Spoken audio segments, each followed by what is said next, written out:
Bayangkan, Anda adalah direktur utama sebuah BUMN strategis yang harus menghasilkan laba.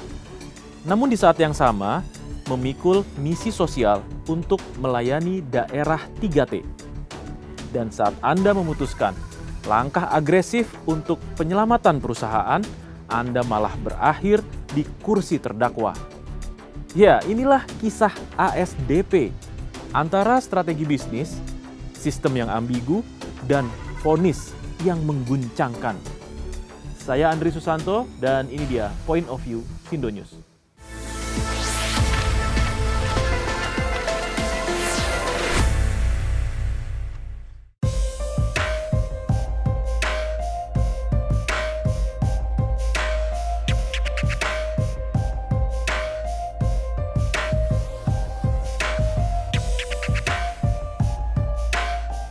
Kronologi kasus ini dimulai dari akuisisi PT Jembatan Nusantara oleh ASDP.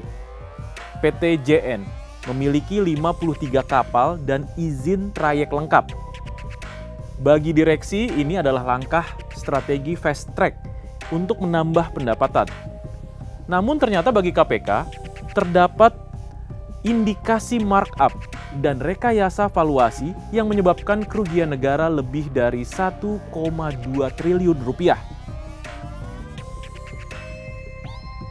Di mata hukum, penilaian kapal memperlihatkan usia yang lebih tua dari yang dilaporkan. KPK menilai harga akuisisi terlalu tinggi dan tidak wajar.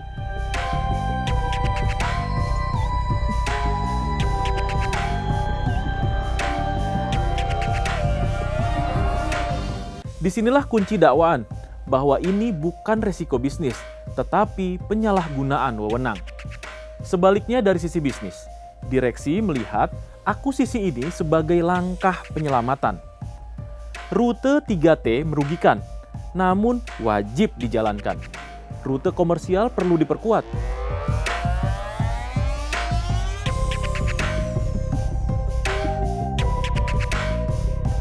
Akuisisi perusahaan yang sudah jalan lebih cepat daripada membeli kapal baru dan menunggu izin yang bertahun-tahun. Di industri global, pembayaran premium atas perusahaan yang sudah beroperasi adalah normal.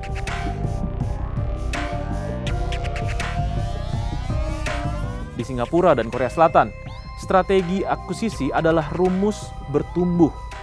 Namun di Indonesia, resiko bisnis sering dianggap sebagai resiko pidana. Dan inilah paradoks.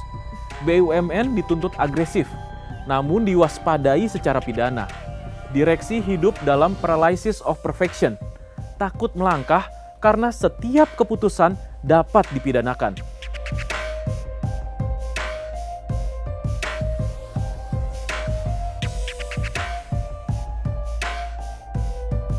Kedepan kasus ini bisa menjadi preseden yang berbahaya.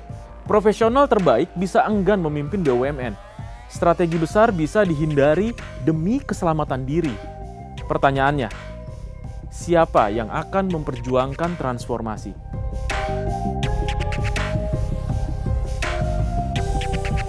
Berkaca pada kasus ini, Sindo News berpendapat, yang pertama, negara harus membedakan kesalahan mana yang merupakan resiko bisnis dan yang mana yang merupakan korupsi. Yang kedua, regulasi penilaian aset BUMN harus ragam, agar tidak ada interpretasi sepihak. Ketiga, pengawasan juga harus kuat, tanpa menghambat transformasi. Dan yang terakhir, keberanian untuk reformasi BUMN harus dilindungi dan bukan dikriminalisasi.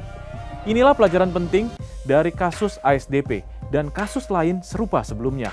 Optimisme harus dibangun, dan semoga hukum kita bisa berbenah hingga tajam membuka persoalan dengan terang benderang.